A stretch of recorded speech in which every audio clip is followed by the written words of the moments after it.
टुनटुनी चिड़िया बहुत गरीब थी। वो बचपन से ही जंगल में रहने वाले पक्षियों के घोंसले पर पेंट करने का काम करती और उसकी शादी एक गरीब परिवार में हुई थी। उसका पति टुन्नू चिड़ा ज्यादातर बीमार रहता था। एक दिन कालू कौवा अपनी दोस्त टूनी चिड़िया से पूछता है, टूनी बहन, कोई ऐसा पेंटर बताओ जो इस जंगल में सबसे ज्यादा मशहूर हो। मुझे अपने घर को रंग करवाना है। क्या कालू, तुम टुनटुनी चिड़िया को नहीं जानते? वो तो इस जंगल की मशहूर पेंटर है। तेरे घर को एकदम सुंदर रंग देगी। क्या सच में वो चिड़िया इतना अच्छा काम करती है? तो जल्दी दो मुझे उसका पता, जल्दी दो, मैं अभी जाकर बात करता हूँ। फिर टूनी चिड़िया कालू कौवे को टुनटुनी चिड़िया का पता दे देती है और कालू कौवा टुनटुनी चिड़िया के घर चला जाता है और उससे कहता है, मेरे घर को अच्छे से रंग करना, कहीं भी कोई धब्बा ना रहने पाए। हाँ भैया, क्यों नहीं, मैं आपके घर को अच्छे से रंग करूँगी। आप जरा सी चिंता ना करें। तो ठीक है, कल से ही काम शुरू कर दो, मुझे थोड़ी जल्दी है। टुनटुनी चिड़िया से ऐसे बातें कर कालू कौवा अपने घर चला जाता है, जहाँ कालू की पत्नी सुंदरी कौवी उसका इंतजार कर रही थी। कालू जी, मिल गया है कोई पेंटर या यूं ही आ गए?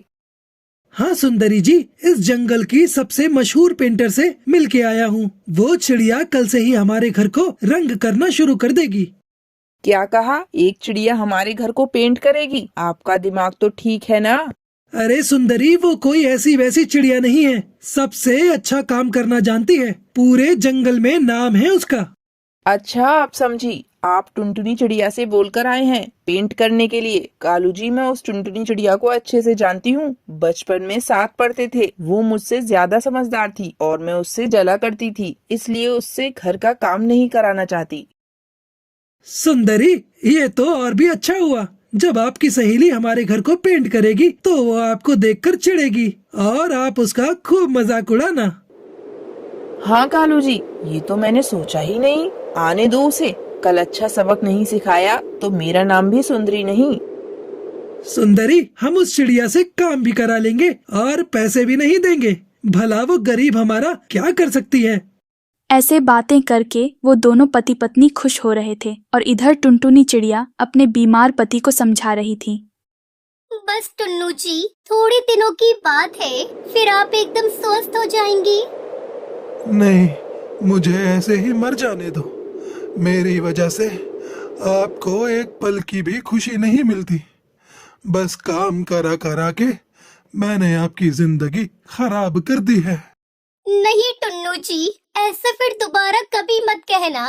भगवान की कृपा से मेरा काम पक्षियों को पसंद आता है और इसलिए ऑपरेशन के पैसे जल्दी जमा होने वाले हैं और आप जल्दी ठीक हो जाएंगे।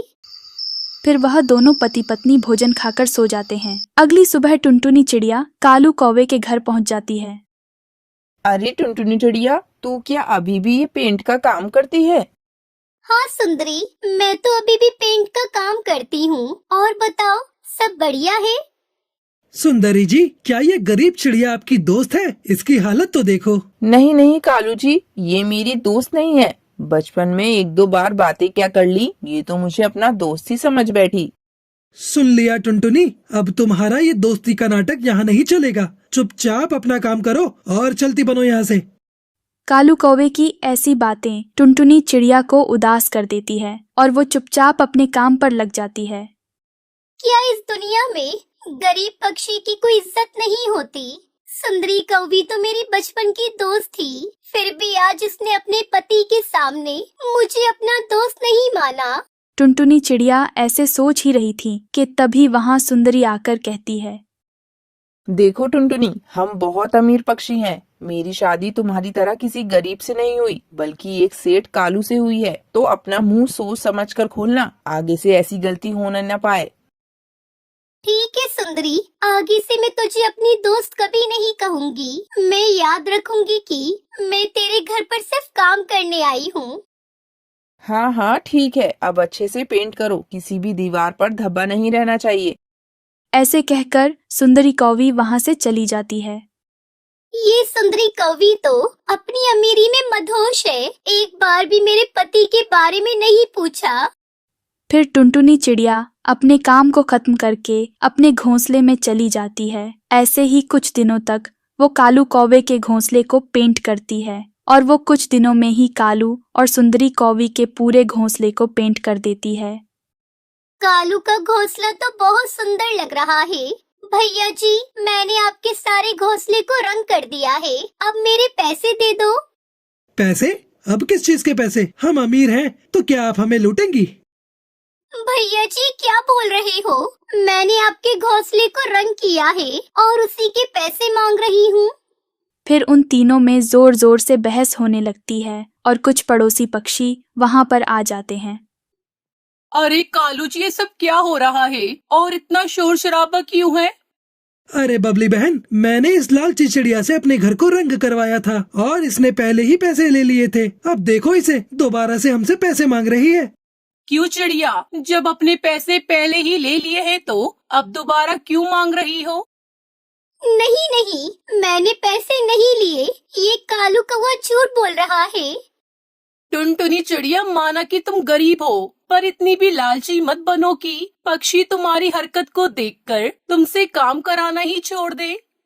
हाँ हाँ दोस्तों, ये चिड़िया अच्छाई का फायदा उठाना चाहती है। फायदा तो आप दोनों उठा रहे हो, वो भी मेरी गरीबी का, मेरे पैसे ना देकर। फिर वो सभी पक्षी वहां से चले जाते हैं। टुनटुनी चिड़िया की बात पर कोई भी विश्वास नहीं करता। टुनटुनी चिड़िया भी रोते रोते अपने घर चली जाती है और अपने पति को सारी बातें बता देती है। टुनटुनी, तुम चुप हो जाओ। अगर भगवान की इच्छा होगी तो तुम्हें कुछ और काम मिल जाएगा। ऐसे ही कुछ समय बीत जाता है, परंतु टुनटुनी को कोई दूसरा काम नहीं मिलता। टुन्नू चिड़े की तबीयत और भी ज्यादा खराब होने लगी थी। हे भगवान, ये क्या हो रहा है? मेरे टुन्नू जी को सही सलामत रखना, मैं बहुत जल्दी ही पैसे जमा कर लूंगी। वो चिड़िया ऐसे सोच ही रही थी कि तभी वहां पर एक बड़ी कंपनी का मालिक सेठ कबूतर आता है। आप तो वही चिड़िया हो ना जो पेंट का काम करती हो। मैंने आपके काम के बारे में बहुत सुना है। हाँ सेठ जी, मैं बचपन से ही पेंट करने का काम जानती हूँ, पर इस वक्त मेरे पास कोई काम नहीं है। अगर आप मुझे काम देंगे तो आपकी बड़ी मेहरबानी होगी। हाँ क्यों नहीं, मैं चाहता हूँ कि आप मेरे बड़े से घोंसले पर रंग करें। मेरी बेटी का जन्मदिन आने वाला है और मैं उसकी पार्टी उसी घोंसले में करूँगा। तो आप मेरे घोंसले पर कुछ अलग सा रंग करिए जिसे देखकर मेरी बेटी खुश हो जाए। आपकी बड़ी मेहरबानी सेठ जी, जो मुझे काम दिया आपने, और आप बिल्कुल चिंता ना करें, मैं आपके बड़े से घोंसले पर सबसे अच्छा रंग करूंगी। फिर टुनटुनी चिड़िया सेठ के साथ चली जाती है। वो अपनी मेहनत और कलाकारी से बड़े से घोंसले को एकदम नया कर देती है, जिसे देखकर सेठ कबूतर बहुत खुश होता है और उसकी बेटी लूसी कबूतरी भी बहुत खुश होती है। ये लो पैसे। ये घोंसला मेरी बेटी को बहुत अच्छा लगा और जन्मदिन में आने वाले मेरे दोस्त आपके काम की बहुत तारीफ कर रहे थे। परंतु सेठ जी, ये पैसे तो बहुत ज्यादा हैं, मैं इन्हें नहीं ले सकती। चुपचाप ये पैसे रख लो। मैं ये पैसे आपकी कलाकारी को दे रहा हूँ। आपने इतना अच्छा रंग जो किया है मेरे घोंसले पर। फिर टुनटुनी चिड़िया पैसे लेकर बहुत खुश होती है। वो फौरन अपने पति का ऑपरेशन करवाती है और उसका पति एकदम ठीक हो जाता है। फिर टुनटुनी चिड़िया खुशी खुशी अपने पति के साथ रहने लगती है।